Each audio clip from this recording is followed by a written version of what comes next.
Convoy. Let's move from downtown out to the airport. My question is, do you know the precise total or even an estimated amount of taxpayers' dollars that have been spent and also the dollars obligated unless overturned by court judgment regarding the city's litigation with airport tenant McGill Aviation?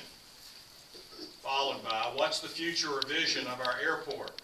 To keep it and maintain it as it is, or develop it into the St. Augustine Regional Airport model?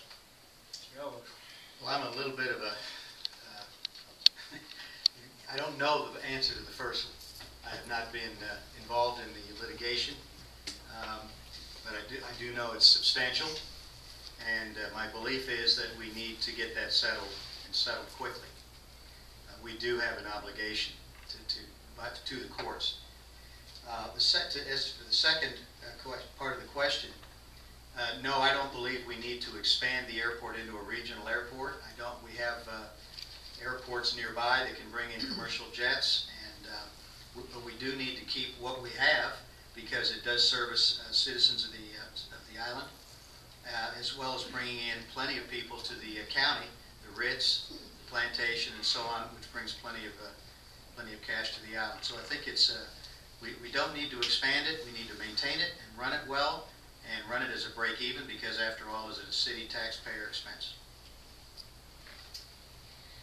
We're talking about millions of dollars with regard to the lawsuit and McGill Aviation. We're also talking about interest payments that are being set aside to cover the money that is owed McGill Aviation.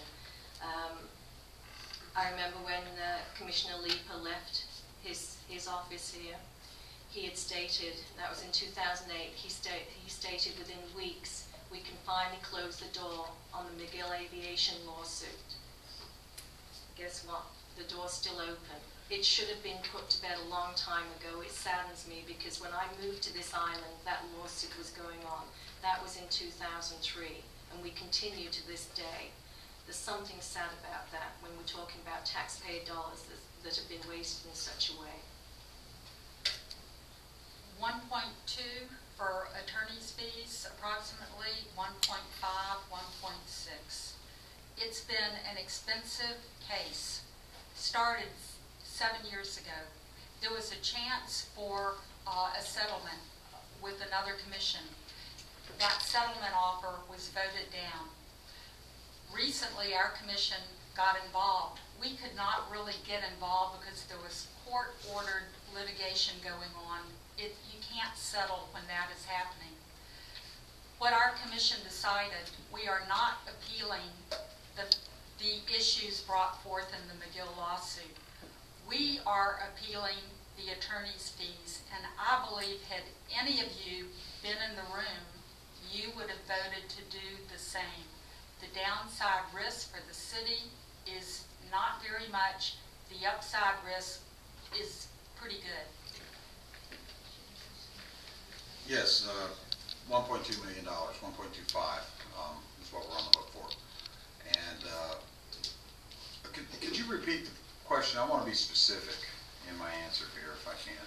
Well, the first one was about the expense so far, okay. Estimated or actual, which has been answered, and I appreciate that. The second part of the question was the future vision of the airport. Should it be maintained as it is to service the local residents that are into aviation and service our resorts on the south end, or is the direction of the city to develop it into a regional airport like St. Augustine?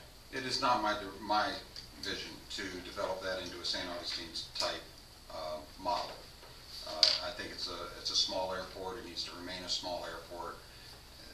We don't want to put ourselves in a situation where where planes are actually flying at a lower altitude over our neighborhoods, and I think there are a couple of things that have contributed to that. So no, as long as I'm on the commission, I'll support that we actually maintain control of it. At one point, I supported the idea of an airport authority because I felt that the South End wasn't paying and they were benefiting greatly from it. But when we do that, we give up any kind of say or influence we may have over that airport.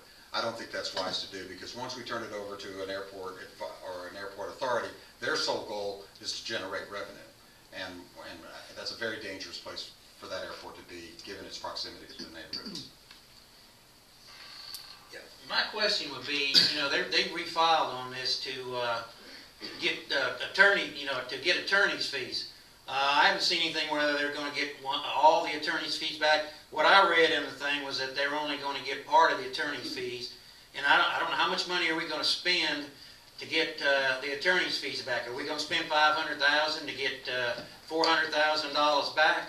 I mean, we don't see any figures on how much they spent, how long it's going to last, and how much they're going to get back, or if they know.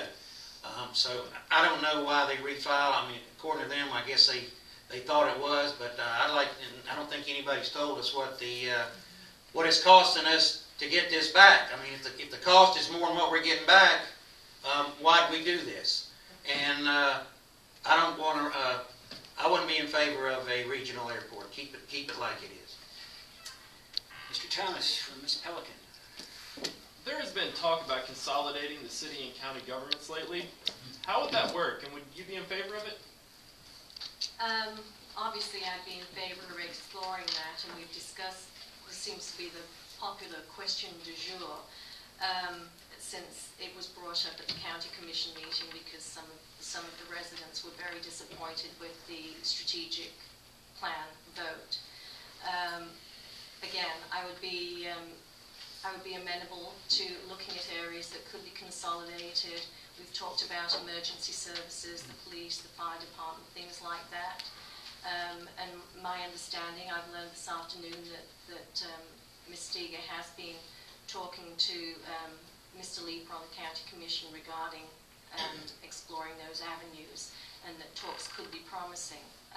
So obviously there is room to explore those areas, and we'll see where they go. Do I think the island would be annexed? Probably not, because that would have to go out to the voters, and I don't think the voters in the unincorporated area or the incorporated area would go for that. We need to work together with the county. The cost of running the city, public safety, is very expensive. We have obviously, I think all of you know, we've offered to run the South End Fire Department. We'll save $500,000, we believe, of county funds. They refused that offer. The building department is what I have spoken to Commissioner Leeper about. That might be an area we could consolidate.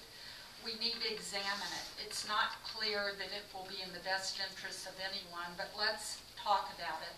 We need to keep the discussion going. As far as a total consolidation, it has to be voted on in the city. It has to be voted on in the county. That will not happen.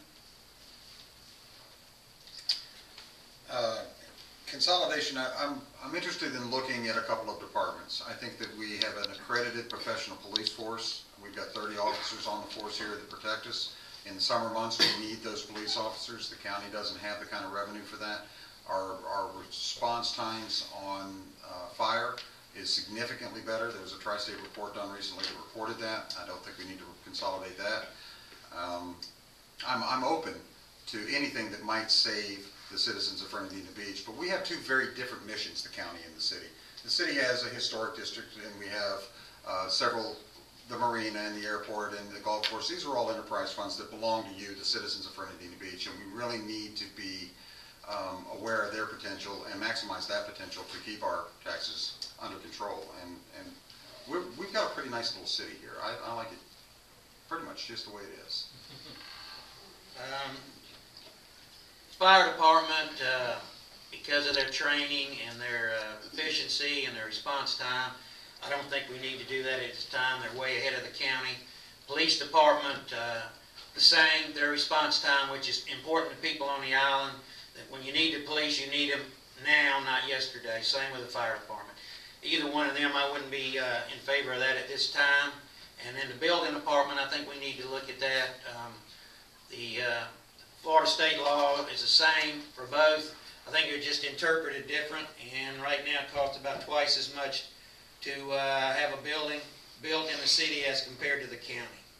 So that's my take on that. Anytime there's a duplication of function, there's an opportunity for savings.